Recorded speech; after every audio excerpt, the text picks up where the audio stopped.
Hello बच्चों, welcome to our channel physics point. आज की जो क्लास है इसमें हम क्लास 12th का एक बेहद ही इम्पोर्टेंट टॉपिक को डिस्कस करेंगे जिसका नाम है electric potential due to an electric dipole.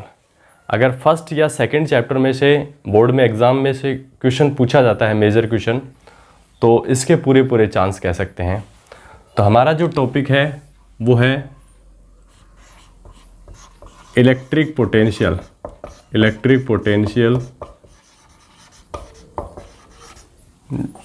To an electric dipole. ये जो क्वेश्चन है राजस्थान बोर्ड में 2020 में पूछा गया था और काफ़ी इम्पोर्टेंट क्वेश्चन है कहने का मतलब। तो सबसे पहले हम ये जो टॉपिक डिस्कस कर रहे हैं, जो एनसीईआरटी की जो लेटेस्ट जो बुक एडिशन आया है 2023 में, उसके अकॉर्डिंग है। और ओल्ड एनसीईआरटी में कुछ उसमें हो सकता है अलग मेथड से हो, लेकिन बिल्कुल जो अपडेटेड जो मेथड है हम उस हिसाब से electric potential due to an electric dipole को डिस्कस करेंगे। तो सबसे पहले इसकी ज्योमेट्री को समझने का प्रयास करते हैं। तो मान लेते हैं ये एक इलेक्ट्रिक डाइपोल है, जिसमें ये प्लस क्यू चार्ज है, ये माइनस क्यू चार्ज है, और इनके बीच का जो सेपरेशन है वो 2a है। मतलब जो डाइपोल की जो दोनों पोल्स हैं उनके बीच की डिस्टेंस कितनी है, 2a है। अब इस इलेक्ट्रिक डाइपोल की वजह से हमें कोई पॉइंट P है, यहाँ पे हमें इलेक्ट्रिक पोटेंशियल कैलकुलेट करना है। और इस पॉइंट P के मैं कोऑर्डिनेट बोल देता हूँ r एंड थीटा। और यहाँ पे सेंटर ऑफ डाइपोल है, इसको हम O से रिप्रेजेंट करेंगे। और इसको R और थीटा क्यों कहा है, क्योंकि जैसे यहाँ से इसकी जो पोजीशन जो वेक्टर है वो तो R है, और इसकी जो डाइपोल के जो एक्सिस है उससे जो एंगल बनती है वो थीटा है। अब देखो, इलेक्ट्रिक पोटेंशियल इस डाइपोल की वजह से कैलकुलेट करने के लिए हमें ये पता होना चाहिए कि इस पॉइंट P की प्लस क्यू चार्ज से कितनी डिस्टेंस है और इस पॉइंट P की माइनस क्यू चार्ज से कितनी डिस्टेंस है। तो यहाँ से हम डॉट डॉट लाइन से दिखाते हैं। तो प्लस क्यू चार्ज से इसकी जो डिस्टेंस है, या कह सकते हैं पोजीशन जो वेक्टर है वो r1 वेक्टर है, और माइनस क्यू जो चार्ज है इससे इसका जो पोजीशन जो वेक्टर है वो r2 वेक्टर है। तो ये तो हो गई इलेक्ट्रिक डाइपोल की एक ज्योमेट्री। तो हम इसको देखो नोट्स में कैसे लिखेंगे कि let us consider N electric dipole which consist of two charges plus Q and minus Q which are separated by a distance 2a. We have to calculate electric potential at point P due to this dipole. तो हमें ये मानना पड़ेगा let the distance from plus q charge is r1 and distance from minus q charge to point P is r2। मतलब point P की plus q charge से जो distance है वो r1 है और माइनस q जो चार्ज है उससे डिस्टेंस r2 है। इतनी हमें बेसिक लैंग्वेज लिखनी पड़ेगी, एग्जामिनर को समझाने के लिए कह सकते हैं। अब देखो, उसके बाद में हम करते हैं कि प्लस क्यू चार्ज के कारण पॉइंट P पे जो पोटेंशियल कितना होगा। जैसे एक पॉइंट चार्ज के कारण कितना होता है वही होगा। जैसे V1 इक्वल्स टू मान लेते हैं KQ/R1। ये प्लस क्यू चार्ज के कारण, सिंपल एक पॉइंट चार्ज के कारण इलेक्ट्रिक पोटेंशियल क्या होता है, V इक्वल्स टू KQ/R। तो डिस्टेंस r1 है, तो प्लस क्यू चार्ज के कारण इस पॉइंट P पे इलेक्ट्रिक पोटेंशियल क्या होगा, V1 इक्वल्स टू KQ/R1। और माइनस क्यू चार्ज के कारण इस पॉइंट P पे जो इलेक्ट्रिक पोटेंशियल होगा V2 इक्वल्स टू हो जाएगा माइनस KQ/R2। क्योंकि देखो पोटेंशियल जो है प्लस क्यू है तो यहाँ पे प्लस आ गया, और जैसे माइनस क्यू है तो यहाँ पे माइनस आ जाएगा।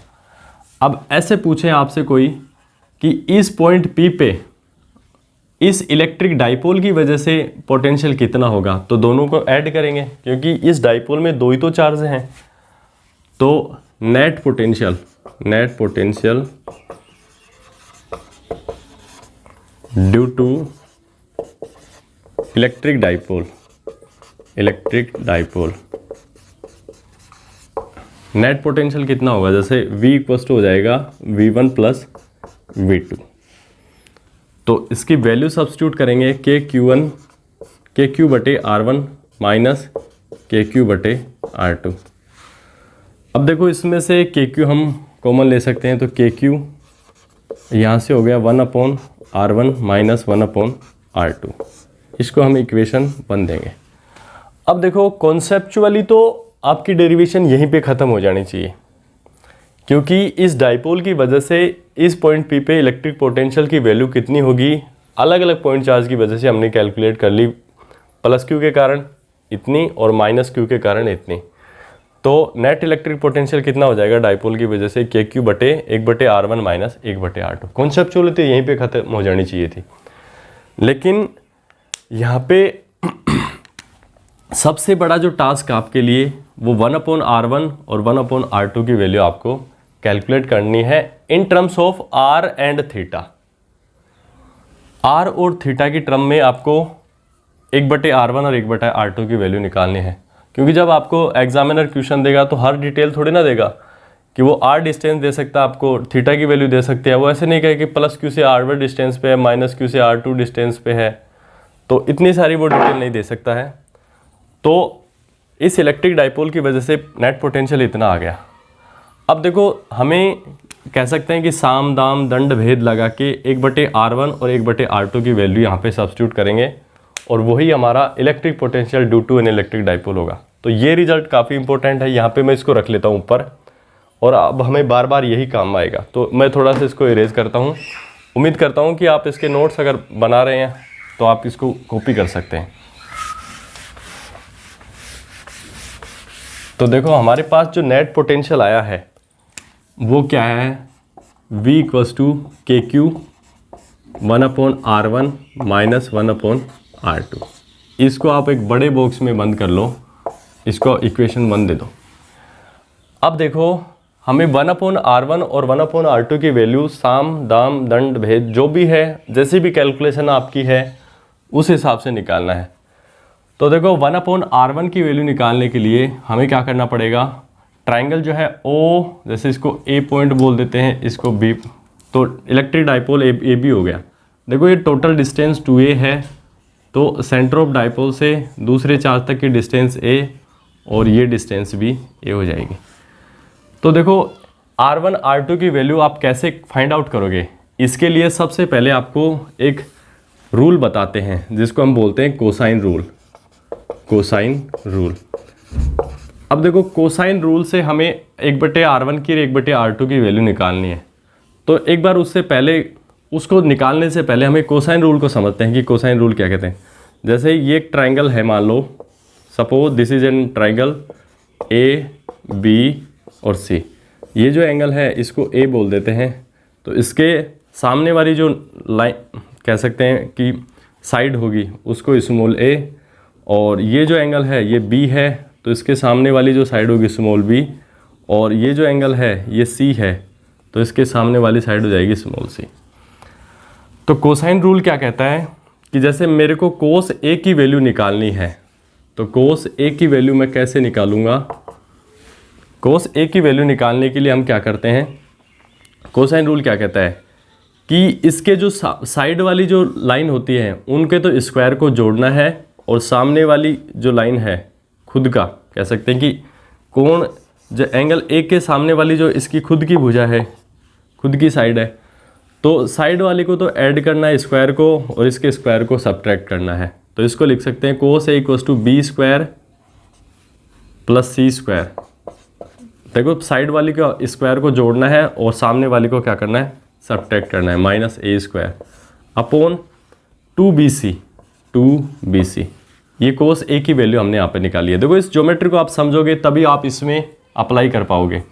सिमिलरली मैं आपसे कहूँ कि सर आप मेरे को कोस B की वैल्यू बताओ, तो आप कहोगे कोस B, तो ये एंगल हो गया, तो इसका स्क्वायर करके जोड़ेंगे और सामने वाले का क्या करेंगे, सब्ट्रैक्ट करेंगे। तो ये हो जाएगा C² + A² - B² अपॉन क्या होगा 2CA। सिमिलरली आपको अगर पूछा जाए कोस C की वैल्यू बताओ मेरे को, तो कोस C की वैल्यू कैसे बताओगे आप, इसका स्क्वायर + इसका स्क्वायर - इसका स्क्वायर। तो A square plus B square minus C square upon 2ab ऐसे हो जाएगा। तो किसी भी ट्रायंगल में कोसाइन रूल कैसे लगाते हैं ये हमने आपको यहाँ पे समझाया कि किस हिसाब से हमें कोसाइन रूल लगाना है। तो उम्मीद करता हूँ कि ये चीज़ आपको समझ में आई होगी और इसको आप हिंट के रूप में नोट करोगे ताकि आपको पता रहे कि कोसाइन रूल है क्या।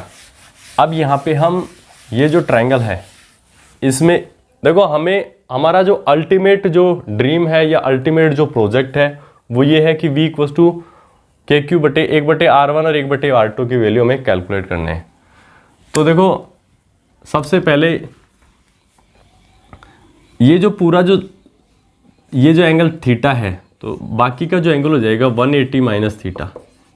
तो सबसे पहले ट्रायंगल लिखेंगे using cosine rule in triangle. कौन सा ट्रायंगल है? OAP। In triangle OAP। Triangle OAP में आपको कोसाइन रूल लगाना है। तो जैसे कोस थीटा इक्वल्स टू देखो अगर मैं आपसे पूछूं तो आप क्या बताओगे कि सर साइड वालों का स्क्वायर और खुद का सब्ट्रैक्ट होगा। तो ये हो जाएगा r square plus a square minus r1 square. यही होगा क्योंकि देखो साइड वाली का तो स्क्वायर जोड़ेंगे और सामने वाली का घटाएंगे, एंगल के जस्ट सामने वाली जो साइड होगी उसका घटाएंगे, अपॉन नीचे आएगा RA। अब देखो इसी को मैं आगे प्रोसीड करूं तो कोस थीटा इक्वल्स टू जैसे मैं लिख सकता हूं कि 2RA क्रॉस मल्टीप्लिकेशन कर रहा हूं, कोस थीटा इक्वल्स टू मैं लिख सकता हूं r square plus a square minus r1 square.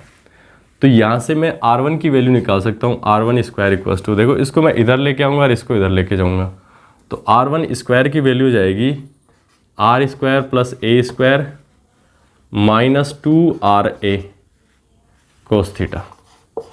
तो ये एक वैल्यू मैंने निकाल ली, इसको मैं इक्वेशन 2 कहूँगा। सिमिलरली कोसाइन रूल हमें लगाना है कौन से ट्रिपल R2 की वैल्यू निकालने के लिए। कैसे निकालोगे? Similarly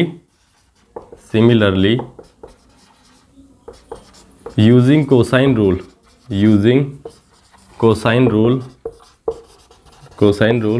in triangle OBP। OBOP जो ट्रायंगल है इसमें आपको कोसाइन रूल लगाना है। तो देखो ये एंगल कितना है?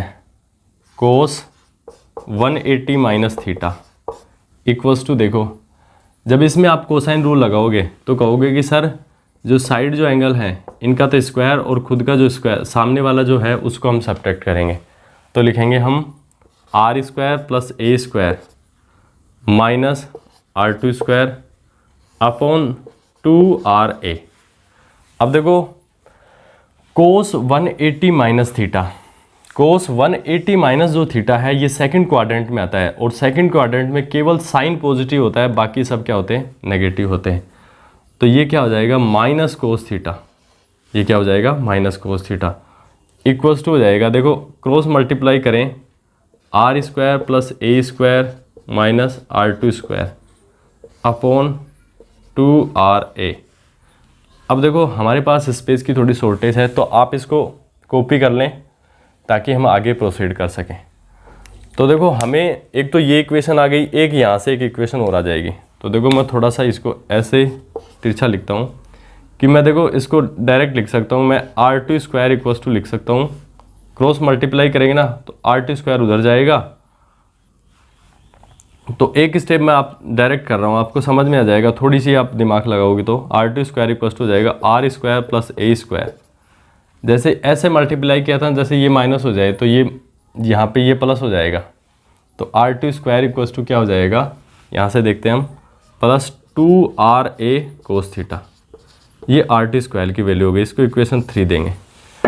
तो किस हिसाब से हमने कोसाइन जो रूल है ट्रायंगल OAP में अप्लाई किया और ट्रायंगल OBP में अप्लाई किया, तो ये आपको मैंने यहाँ पे समझाया है।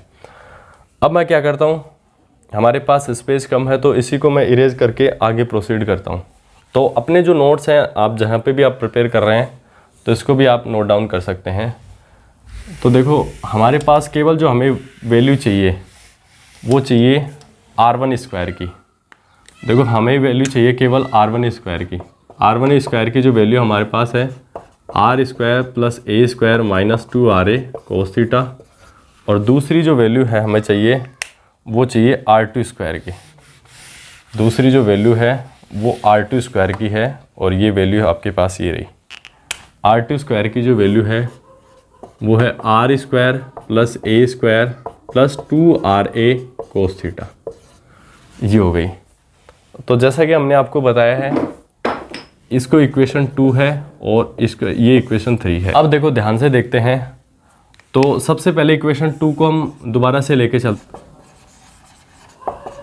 From equation 2। तो इक्वेशन 2 को देखो दोबारा से हम डील करते हैं। R1 स्क्वायर इक्वल्स टू था यहाँ पे R square plus A square minus 2RA cos theta, यही तो था। अगर मैं इसमें R स्क्वायर को कॉमन लूँ तो R1 स्क्वायर इक्वल्स टू हो जाएगा R स्क्वायर। कॉमन लेना मतलब डिवाइड करना, तो यहाँ पे बचता है 1 प्लस यहाँ पे बचता है ए स्क्वायर बटे R स्क्वायर माइनस 2RA, और R स्क्वायर का भाग लगेगा तो एक R से एक R कैंसिल हो जाएगा, और यहाँ पे नीचे एक R आ जाएगा कोस थीटा, ये हो गया। अब R1 स्क्वायर की वैल्यू ये है, तो R1 की वैल्यू निकालेंगे तो क्या हो जाएगा, R1 की वैल्यू निकालेंगे तो ये R हो जाएगा, और इस पे देखो ये स्क्वायर था तो इसका स्क्वायर हट गया, लेकिन इसके ऊपर रूट में आ जाएगा, और रूट को हम क्या लिख सकते हैं, हाफ पावर में लिख सकते हैं, A square plus R square minus 2A cos theta upon R, ये हो गया R1 की वैल्यू।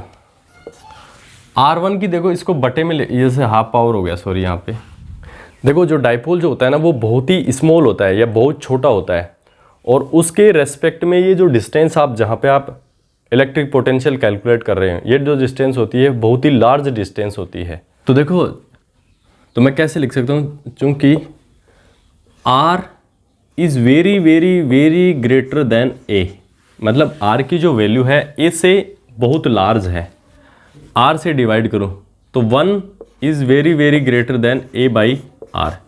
अब देखो ये क्या कहना चाह रहा है, ये जो मीनिंग आपको समझना बहुत ज़्यादा ज़रूरी है। ये कह रहा है कि A बटे R की जो वैल्यू है वो 1 से बहुत छोटी है, या कह सकते हैं कि 1 की जो वैल्यू है वो A बटे R से क्या है, बहुत बड़ी है, बहुत बड़ी। जैसे मान लो 1 बहुत बड़ा है, मतलब जैसे A बटे R क्या मान लें हम, 0.00000 और 1 मान लें। अब देखो एक पावर तक तो हम इसको कह सकते हैं कि एडजस्ट कर सकते हैं कहीं पे भी, लेकिन A बटे R की अगर वैल्यू ये है, इसका स्क्वायर करेंगे तो जो डेसिमल आ रहा है 1 2 3 4 5 6, तो नेक्स्ट टाइम ये 12 नंबर छोड़ के आएगा, तो मतलब और छोटा हो जाएगा। तो इसकी जो हायर ऑर्डर जो टर्म्स हैं, चाहे वो A स्क्वायर बटे R स्क्वायर हो या ए क्यूब बटे R क्यूब हो, A4 अपॉन R4 हो, वो क्या होंगे, लगभग नेग्लिजिबल हो जाएंगे। तो हम क्या कह सकते हैं कि A स्क्वायर बटे R स्क्वायर टेंस टू 0, मतलब लगभग 0 है। तो यहाँ पे हम देखो इसी में अप्रोक्सीमेशन, आप चाहो तो एक स्टेप बढ़ा दो, इसको मैं यहीं पे लगा दिया मैंने। अब देखो मैं इसी को यहीं से इरेज करके R1 की वैल्यू मेरे को मिल गई, यहाँ पे R1 की जो वैल्यू है मेरे को यहाँ पे मिल गई। इसको भी जैसे ये 0 ही हो गया तो इसको हटा देते हैं। तो R1 की जो वैल्यू है आपके पास ये आ गई एक हिसाब से। अगर मैं 1 अपॉन R1 करता हूँ तो देखो 1 अपॉन R1 करता हूँ मैं, क्योंकि 1 अपॉन R1 की वैल्यू चाहिए। हमने बोला था कि हमारा जो अल्टीमेट जो प्रोजेक्ट है 1 अपॉन R1 की और 1 अपॉन R2 की वैल्यू कैलकुलेट करना है। तो 1 अपॉन R1 करता हूँ तो ये भी पूरा जैसे कोई फर्स्ट फ्लोर में है और बटे में लेके जाते हैं तो सारा नीचे चला जाएगा। तो 1 अपॉन R हो जाएगा। अब देखो ये भी जाएगा तो नीचे 1 minus 2A upon cos theta की पावर हाफ नीचे जाएगा। लेकिन मैं इसको वापस अगर ऊपर लेके आता हूँ, काफ़ी समझने वाली बात है, 1 minus 2A upon R cos theta, अगर इसको ऊपर ही रखोगे तो माइनस हाफ पावर में रह जाएगा। नीचे 1 minus 2A upon R cos theta plus half में रहता, लेकिन ऊपर वापस लेके आ गए आप तो माइनस हाफ पावर में हो जाएगा। अब देखो ये हमने 1 अपॉन R1 की वैल्यू निकाल ली, ये अप्रोक्सीमेशन भी आपको आना चाहिए। अब देखो सेम कैलकुलेशन हमें R2 के लिए करना है, लेकिन ऐसा थोड़ा ना कि हम दोबारा से यही चीज़ें इस चीज़ के लिए बताएं कि A/R is very very greater than very very less than 1, तो A²/R² equals to 0। Similar process इस पे अप्लाई करेंगे। तो सिमिलर प्रोसेस अप्लाई करने के बजाय हम सिमिलरली ऐसे लिख सकते हैं कि सिमिलरली 1/R2 की जो वैल्यू जाएगी, देखो इसी को हम एनालॉजी से काम में ले सकते हैं। जैसे यहाँ पे माइनस था तो यहाँ पे माइनस आ गया, जैसे यहाँ पे इसके लिए करेंगे तो ये प्लस आ जाएगा। तो 1/R 1 + 2a cos θ/R की पावर -½ क्योंकि ये भी सेम वही प्रोसेस अप्लाई होगा। तो 1/R1 की वैल्यू भी हमें मिल गई और 1/R2 की वैल्यू भी हमें मिल गई। तो मैं इसको इरेज कर रहा हूँ और ये जो दोनों वैल्यू हैं अब ये काम की नहीं है, क्योंकि हमें तो 1/R1 और 1/R2 की वैल्यू चाहिए थी।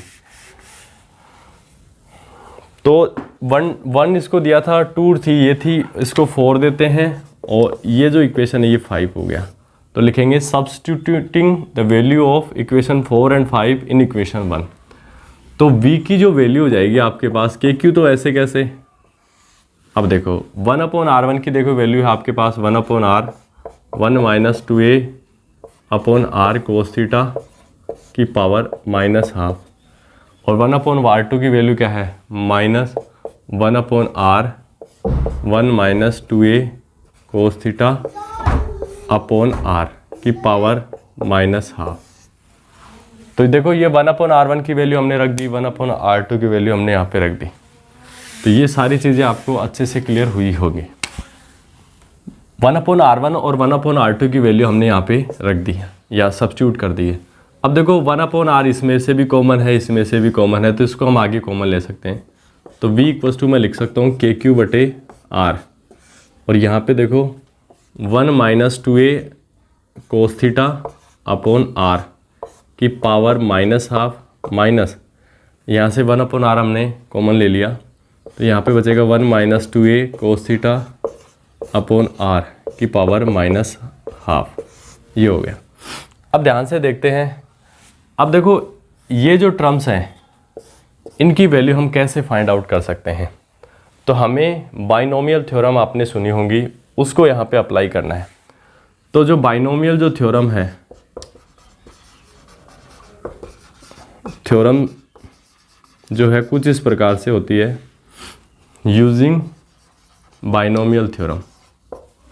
तो बाइनोमियल जो थ्योरम है 1 + x की पावर n, तो इसको हम लिखते हैं 1 + nx + n -1 x² / 2 +... ऐसे होती है। अब देखो हमने पहले कहा कि जैसे इसको केवल 2a/R को केवल 1 पावर तक ही हम एक्सपेंड करेंगे, क्योंकि यहाँ तक ये एडजस्टेबल है, क्योंकि a/R की जो वैल्यू है 1 से बहुत छोटी है, हमने पहले ही बताया। तो जब इसका बाइनोमियल एक्सपेंशन करेंगे हम तो 1 पावर तक करेंगे, यहाँ तक ही करेंगे। तो आपको भी ज़्यादा दिमाग को खपाने की ज़रूरत नहीं है। आपको क्या करना है, यहाँ पे n की जो वैल्यू है वो कितनी है -½ है, और x की जो वैल्यू है कह सकते हैं कि 2a/cos θ है। तो आपको देखो इस फॉर्मूले को यहाँ पे अप्लाई करना है, कुछ नहीं करना है। तो v = KQ/r। अब देखो यहाँ पे 1 + nx करेंगे तो 1 तो ऐसे कैसे, और n की वैल्यू है -½ तो देखो माइनस पहले से भी था और n की वैल्यू है -½ तो माइनस माइनस प्लस हो गया, और 1/2a और x की वैल्यू क्या है 2a cos θ/R, यही तो है। देखो 1 ऐसे कैसे, और फिर आपको कुछ नहीं करना है, केवल यहाँ पे ये -½ को फिट करना है। जैसे 1 + nx, तो आप देख सकते हो कि केवल n यहाँ पे फिट हुआ है। तो आपको क्या करना है, तो देखो यहाँ पे भी माइनस है, यहाँ पे भी माइनस है, माइनस माइनस क्या हो जाएगा, प्लस हो जाएगा। सॉरी ये माइनस नहीं था, ये प्लस था, क्योंकि 1/R1 की वैल्यू तो माइनस में थी, 1/R2 की वैल्यू प्लस में थी, तो ये प्लस था, सॉरी। तो ये हो जाएगा -1/2 और 2a/2 cos θ/R ये इसकी वैल्यू हो गई। अब देखो एक स्टेप हम आगे बढ़ाएंगे। इतना उम्मीद करता हूँ कि देखो बाइनोमियल थ्योरम आपने यहाँ पे लगाई है, उसके बाद में ये वैल्यू हमने यहाँ पे सब्स्टिट्यूट की है और 1/r1 की वैल्यू ये थी और 1/r2 की वैल्यू ये थी। तो थोड़ा सा कैलकुलेटिंग है लेकिन ईजी है समझने में। अगर आपने कोसाइन रूल लगा दिया उसके बाद में तो केवल अप्रोक्सीमेशन ही है और कुछ नहीं है। इसको भी हम इरेज कर सकते हैं अब।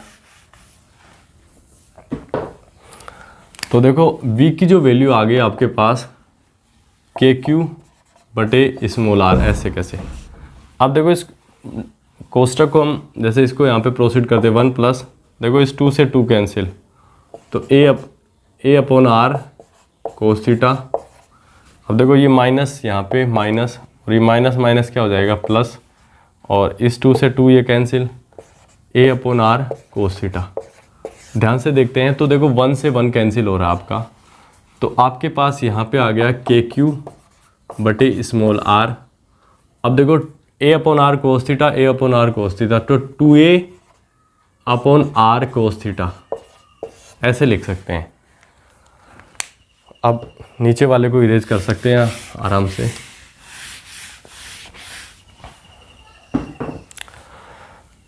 अब देखो इसको हम इससे मल्टीप्लाई करेंगे तो देखो v की जो वैल्यू हो जाएगी आपके यहाँ पे देखते हैं ध्यान से, तो KQ × 2a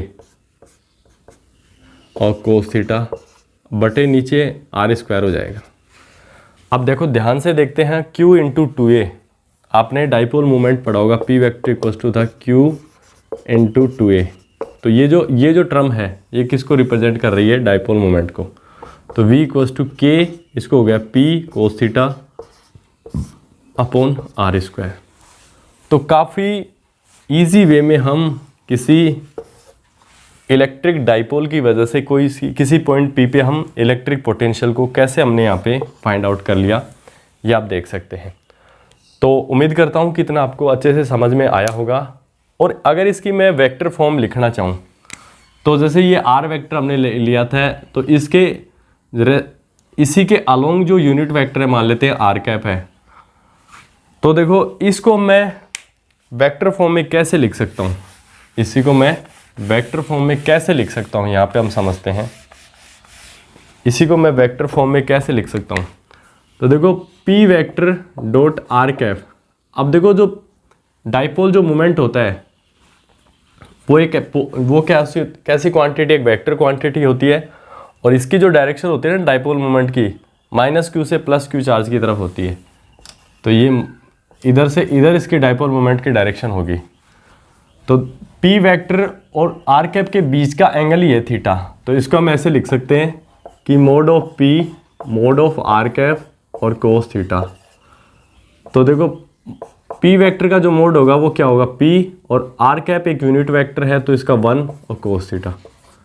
तो p vector dot r cap को देखो हम क्या लिख सकते हैं, p cos थीटा। तो p cos थीटा की जगह मैं क्या लिख सकता हूँ, वेक्टर फॉर्म। तो देखो वेक्टर फॉर्म में क्या लिख सकते हैं, वेक्टर फॉर्म में कैसे लिख सकते हैं, v equals to k p vector dot r cap upon r²। ये इसकी वेक्टर फॉर्म हो गई।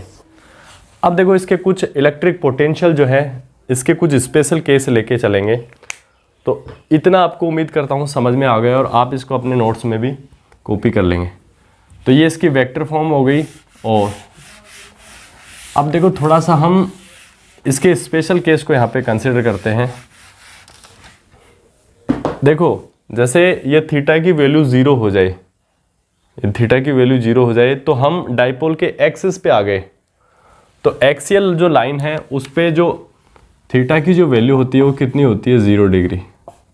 तो उस पे जो पोटेंशियल की वैल्यू क्या हो जाएगी, KP cos 0 1 होता है अपॉन r²। तो एक्सियल जो पॉइंट है उस पे इलेक्ट्रिक जो पोटेंशियल जो होता है ना उसकी वैल्यू कितनी होती है, KP अपॉन r²। किसकी वजह से, एन इलेक्ट्रिक डाइपोल की वजह से। अगर थीटा की वैल्यू देखो ऐसे कर दूं मैं इक्विटोरियल प्लेन पे या इक्विटोरियल लाइन पे, तो थीटा की वैल्यू क्या होगी, 90। तो थीटा की वैल्यू क्या हो जाएगी, 90। तो उस पॉइंट पे जो पोटेंशियल है KP cos 90 क्या होता है, 0 होता है अपॉन आर स्क्वायर, तो ये क्या होता है 0। तो इसके इक्वेटोरियल पे जो पोटेंशियल जो हो जाएगा वो क्या हो जाएगा 0 हो जाएगा। तो ये तो था आपका काफ़ी इम्पोर्टेंट टॉपिक है। उम्मीद करता हूँ को आपको अच्छे से समझ में आया होगा। और हम बहुत ही रिसेंट फ्यूचर के अंदर एक ऐप को यहाँ पे बनवाने वाले हैं, तो आप अपडेट रहिए, हमसे जुड़े रहिए, तो आपको फ्यूचर में उसकी मतलब नोटिफिकेशन भी आपको मिल जाएगा। तो आज की क्लास में इतना ही, मिलते हैं नेक्स्ट क्लास में किसी अनदर इंटरेस्टिंग टॉपिक के साथ। और अगर आपकी भी कोई डाउट्स हैं तो आप हमें कमेंट्स बॉक्स में उसको छोड़ सकते हैं कि सर ये टॉपिक हमारे समझ में नहीं आ रहा है, तो आप इसको डिस्कस कर दीजिए प्लीज़, तो उसको भी हम आसानी से डिस्कस कर सकते हैं। तो मिलते हैं नेक्स्ट क्लास में, तब तक के लिए नमस्कार, जय हिंद, जय भारत।